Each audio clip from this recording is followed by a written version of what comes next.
Assalomu alaykum aziz obunachilar, kanalimizga xush kelibsizlar. Bugun sizlar bilan bir narsani bo'lishmoqchiman. Mana ko'rib turganlaringizdek, bu yong'oq, qishloqda yong'og'i. Buni hammasini o'zimni ayam qishloqdan jo'natgan buni. Ko'rib turganlaringizdek, bu tandir non. Qanday katta qilib yopiladi tandir non. Qishloqda tandirda yopilgan non. Bu nonni albatta kamida 2 kun yo 3 kun yeyiladi-da. Shaharda noniga qaraganda rosa katta va juda ham to'yimli bo'ladi. Ikkinchi o'rinda mamlaqa yoyma deyiladi. Boshqa viloyatlarda nima deyishadi bilmadim.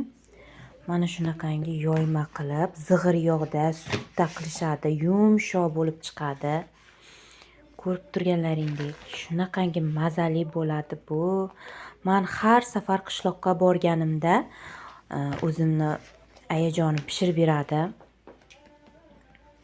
Qishloqqa bormaganimga bir 5 oy, 7 oylar bo'lib qoldi. O'shaning uchun oyim kelmayapsan, mayli yozga kelarsan deb menga mana shunaqangi yupqa pishirib jo'natganlar. O'zimni ayam. Nevaralarni sog'inadi, yeysin deydi nevaralarni. Bu esa suzma. Ko'rib turganlaringizdek, xaltachada bo'ladi. Suzma. Baribir qishloqning narsalar tabiiy bo'ladi.